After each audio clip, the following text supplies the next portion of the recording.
मोठे नेते, 5 मोठ्या घडामोडी, 5 मोठ्या बातम्या। पहा दिवसभर फक्त न्यूज 18 लोकमतवर। सविस्तर घडामोडींकडे वळूया। भाजपचे केंद्रीय मंत्री अमित शहा 2 दिवसाच्या महाराष्ट्र दौऱ्यावर आहेत। जळगावात त्यांनी युवकांशी संवाद साधला। इंडिया आघाडी, काँग्रेस आणि शरद पवारांचा जोरदार समाचार घेतला। इंडिया आघाडी नव्हे, घमंडिया आघाडी असून उद्धव ठाकरेंना मुलगा आदित्य ठाकरेंना मुख्यमंत्री करायचंय, तर शरद पवारांना सुप्रिया सुळेंना मुख्यमंत्री करायचंय असं म्हणत अमित शहांनी घराणेशाहीवरून जोरदार टीका केली। तर शरद पवारांना त्यांनी जोरदार टोला लगावत शरद पवारांना महाराष्ट्राची जनता 50 वर्ष सहन करत असून त्यांनी 5 वर्षांचा हिशोब आम्हाला द्यावा असं खुलं आव्हान अमित शहांनी दिलेलं आहे। तर मवियावरही त्यांनी टीका करत राज्यात 3 चाकाची महाविकास आघाडीची ऑटो रिक्षा चालते, तिची 3ही चाकं पंक्चर झालेली आहेत असं म्हटलेलं आहे। सोनिया गांधी को, राहुल गांधी को प्रधानमंत्री बनाना है, उद्धव ठाकरे को, आदित्य ठाकरे को मुख्यमंत्री बनाना है, शरद पवार जी को, बेटी को मुख्यमंत्री बनाना है। आपके लिए नरेंद्र मोदी है भारतीय जनता पार्टी। मैं तो पवार साहब को कहता हूं, पवार साहब मोदी जी को 10 साल हुए, ये 50 साल से महाराष्ट्र की जनता आपको ढो रही है, सहन कर रही है। 50 साल छोड़िए, 5 साल का हिसाब दे दीजिए जनता को, मैं तो 10 साल का हिसाब लेने है। ये महाराष्ट्र में 3 पहियों वाली एक ऑटो चलती है जिसका नाम महाविकास आघाड़ी है। ये ऑटो के 3 पहिए पंक्चर है। अब मुझे बताओ, महाराष्ट्र को पंक्चर वाली ऑटो विकास दे सकती है क्या? अकोल्यामध्ये अमित शहांच्या उपस्थितीत बैठक पार पडली। या बैठकीत लोकसभा निवडणुकीच्या पूर्वतयारीचा आढावा शहा यांनी घेतल्याची माहिती न्यूज 18 लोकमतला सूत्रांनी दिली आहे। या बैठकीत त्यांनी पदाधिकाऱ्यांसोबत चर्चा केली। या आढावा बैठकीत केंद्रीय गृहमंत्री अमित शहा, उपमुख्यमंत्री देवेंद्र फडणवीस, प्रदेशाध्यक्ष चंद्रशेखर राधाकृष्ण विखे पाटील सगळेच उपस्थित होते। यावेळी अमित शहा यांनी कार्यकर्त्यांना निवडणुकीचा कानमंत्र दिला। प्रत्येक बूथ मजबूत राहील याकडे लक्ष द्या असे आदेश यावेळी अमित शहांनी पदाधिकाऱ्यांना दिले। महायुतीच्या उमेदवारासाठीही काम करण्याची गरज आहे असंही त्यांनी सांगितलंय असं सूत्रांकडून कळतंय।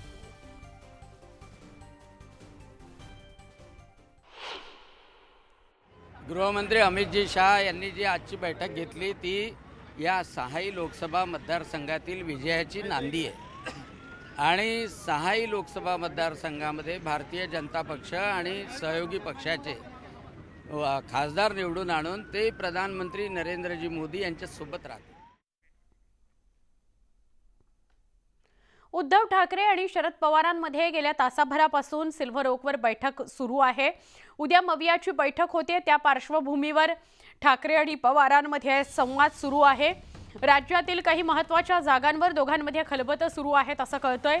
रामटेक, दक्षिण मध्य मुंबई, सांगली, कोल्हापूर या जागांवर दोघांमध्ये मंथन सुरू असल्याचं कळतंय। उद्धव ठाकरे सिल्व्हर ओकवर गेलेले आहेत आणि साधारणपणे 1 तास त्यांच्यात संवाद सुरू आहे।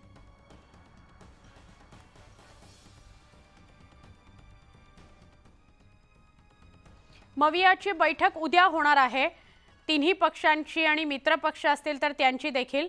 मात्र त्याआधी उद्धव ठाकरे शरद पवारांच्या भेटीला गेलेले आहेत।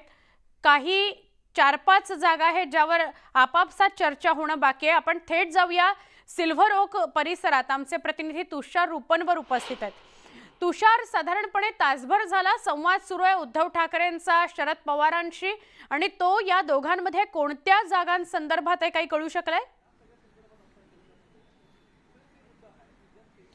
सुवर्ण, आपण जर पाहिलं असेल तर लोकसभा निवडणुकीच्या पार्श्वभूमीवरती पुढच्या 24 तासामध्ये प्रामुख्याने महाविकास आघाडी असेल किंवा महायुतीचं सरकार असेल, या दोन्ही प्रमुख पक्षांमध्ये आपल्याला जागा वाटपाचा तिढा फायनल होताना पाहायला मिळणार आहे। उद्या महाविकास आघाडीची बैठक आहे आणि या बैठकीच्या पार्श्वभूमीवरती स्वतः उद्धव ठाकरे शरद पवारांच्या भेटीसाठी आलेले आहेत। दोन्ही नेत्यांमध्ये बंद दारात जवळपास तासाभरापासून चर्चा सुरू आहे, कारण की उद्या महाविकास आघाडीच्या बैठकीमध्ये वंचित आघाडीचे स्वतः प्रकाश आंबेडकर देखील उपस्थित राहणार आहे। त्यामुळे प्रकाश आंबेडकरांना नेमक्या कोणत्या जागा द्यायच्या यावरून वाद सुरू आहे।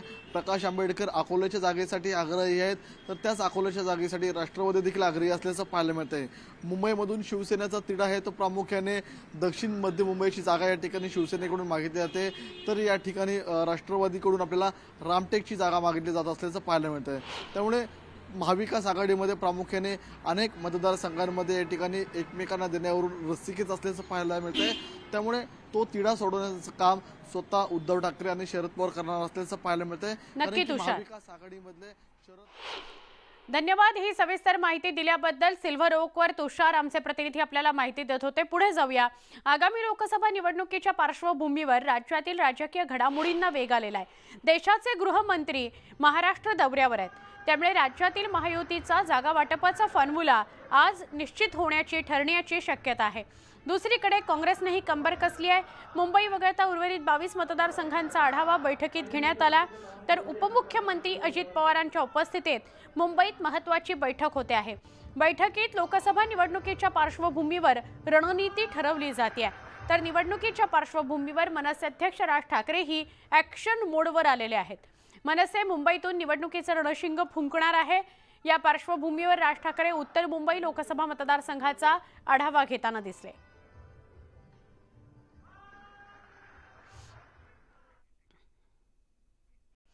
खरं तर लोकसभा निवडणुकीची घोषणा झालेली नाही, तरी राजकीय रणधुमाळी मात्र सुरू झालेली आहे। रत्नागिरी सिंधुदुर्ग लोकसभेवरून भाजप आणि शिवसेनेत झुंपली असतानाच आता संभाजीनगरवरून दोन पक्षात चढाओढ सुरू झाल्याचं दिसतंय।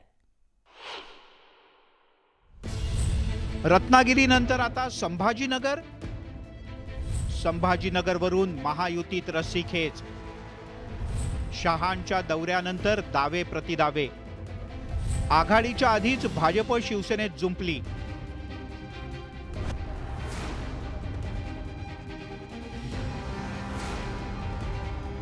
महाराष्ट्रातल्या 48 पैकी बहुतांश जागांवर महायुती विरुद्ध महाविकास आघाडी असा थेट सामना होणार आहे। पण महायुतीचं जागा वाटप अद्याप जाहीर न झाल्यानं आता महायुतीतच काही जागांवरून रस्सीखेच सुरू झाल्याचं पाहायला मिळत आहे। अशात काही मतदारसंघांपैकी एक असलेला संभाजीनगर लोकसभा मतदारसंघ सगळ्याच पक्षांनी तयारी सुरू केल्यानं चर्चेत आहे। केंद्रीय गृहमंत्री अमित शहा यांच्या दौऱ्यानंतर भाजप आणि शिंदेंच्या शिवसेनेनं या मतदारसंघावर दावा करायला सुरुवात केल्याचं दिसतंय। माझी जबाबदारी पालकमंत्री म्हणून शिवसेनेचा खासदारी निवडून आला पाहिजे। उद्या शिंदे साहेबांनी कोणाला जरी उमेदवारी दिली तर पालकमंत्री म्हणून माझी जबाबदारी की ते उमेदवार निवडून आला पाहिजे, आम्ही सगळे मिळून। पण ही जागा शिवसेनेला सुटेल? ही जागा 100% शिवसेनेची जागा आहे, शिवसेनेला सुटेल। महायुतीचे नेते आणि पार्लमेंटरी बोर्ड निर्णय घेईल, पण एक मात्र नक्की, कुठल्याही परिस्थितीमध्ये थर्ड टर्म ज्यावेळेस प्रधानमंत्री मोदी साहेबांची सुरू होईल त्यावेळेस छत्रपती संभाजीनगरचा लोकसभेचा खासदार हा महायुतीचा असेल आणि प्रधानमंत्री मोदी साहेबांना तो मत देणारा असेल। भाजप आणि शिवसेनेत संभाजीनगरच्या जागेवरून अंतर्गत धुसफूस सुरू असतानाच महाविकास आघाडीनं मात्र महायुतीला चिमटे काढायला सुरुवात केली। संभाजीनगरमध्ये एनडीए नव्हे इंडियाचा विजय होईल असा दावा अंबादास दानवे यांनी केलाय। भाजपचं का नाही म्हटलंय, मोदीचं का नाही म्हटलंय, एनडीए कुठून आली? एनडीए आहे तरी का?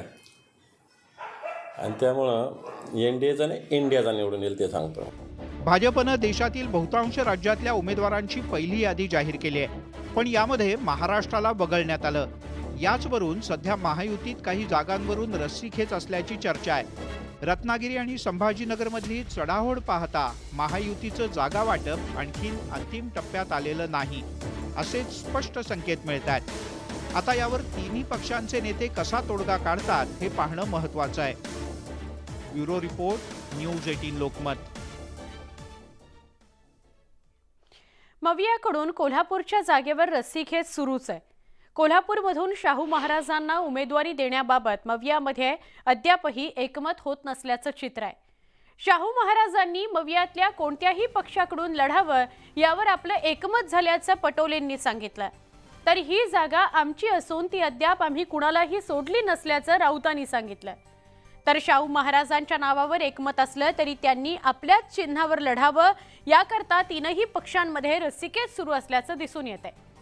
तर राऊतांकडून शाहू महाराजांच्या घरात फूट पाडण्याचा प्रयत्न सुरू असल्याचा आरोप आमदार नितेश राणेंनी केला.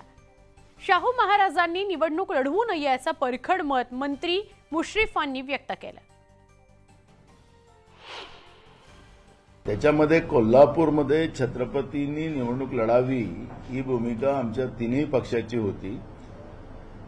छत्रपतींना कुठल्या तिकीटवर लढायचं हे त्यांनी ठरवायचं, छत्रपतींनी ठरवायचं आणि छत्रपतींनी जे ठरवलं ती जागा ही आघाडी म्हणून आम्ही सगळ्यांनी निर्णय करायचा अशा पद्धतीचा त्याच्यामध्ये निर्णय झालेला आहे. त्यात अमुक जागा त्याच्या बदली वगैरे हा सगळा विषय नाही आहे. म्हणून तुम्हाला सांगतो की जे काही 6 तारखेला जी मीटिंग आहे त्याच्यामध्ये जवळपास फायनल होईल. कोल्हापूरची जागा शिवसेनेची आहे आणि शिवसेनेचा अद्याप छत्रपती शाहू महाराजांशी लोकसभा लढण्यासंदर्भात चर्चा झालेली नाही. तर काँग्रेसने काय सांगितले मला माहीत नाही की शिवसेनेची जागा असल्यामुळे आम्ही सगळ्यांनी मिळून श्रीमंत छत्रपती शाहू महाराजांशी चर्चा करावी असं आम्हाला सुचवलं आहे. पण आता आम्हाला छत्रपतींना विचारावं लागेल, त्यांना विनंती करावी लागेल की ती जागा शिवसेनेची असल्यामुळे ते मशाल या चिन्हावर लढण्यास त्यांची मान्यता आहे का. मला एवढं आठवतं की छत्रपती संभाजीराजेंना ती सीट लढवायची होती, त्यांना खासदार बनण्याची इच्छा होती. आता त्यांच्याच घरामध्ये सुरून परत एकदा शकुनी मामाने लावलं का हा आता विचारण्यासारखा प्रश्न आहे. महाविकास आघाडीचा प्रश्न आहे, त्यांनी कुणाला उभं करायचं आणि छत्रपती शाहू महाराजांचा विषय असेल तर मी त्यांना विनंती केलेली आहे की तुम्ही आदराचं आदर्श आमचे स्थान आहात, कृपया ही निवडणूक आपण लढवू नये असं आम्ही विनंती केलेली आहे. महाविकास आघाडीमध्ये जागा वाटप अद्याप जाहीर झालेलं नसलं तरी काँग्रेस पक्षाने राज्यातील 22 मतदारसंघांमध्ये जोरदार तयारी सुरू केली आहे. या पार्श्वभूमीवर मुंबईत काँग्रेसची बैठक पार पडली असून या बैठकीत अकोल्याच्या जागेवर चर्चा झाली नसल्याचं सूत्रांकडून कळतंय. वंचित सोबत आल्यास अकोल्याची जागा त्यांच्याकरता सोडली जाणार आहे. तसंच अमरावतीची जागा आनंदराज आंबेडकर यांनी मागितली असल्यानं त्यावरही चर्चा झाली नसल्याचं सांगण्यात येत आहे. काँग्रेसच्या या बैठकीत निवडणुकीच्या दृष्टीने पदाधिकाऱ्यांना कानमंत्र देण्यात आला. महाविकास आघाडीच्या वतीनं कार्यकर्त्यांमध्ये अधिक एकजूट निर्माण व्हावी या उद्देशानं जिल्हास्तरीय बैठकांचं आयोजन करण्याचे आदेश यावेळी देण्यात आले.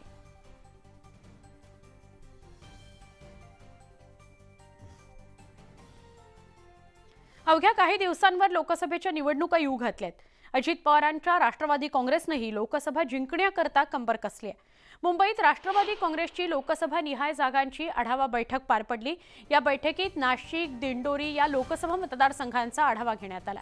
महायुतीचं जागा वाटप अद्यापही जाहीर झालं नसलं तरी अजित पवारांच्या राष्ट्रवादी काँग्रेसचा राज्यातील 10 जागांवर डोळा असल्याची माहिती सूत्रांनी दिली आहे.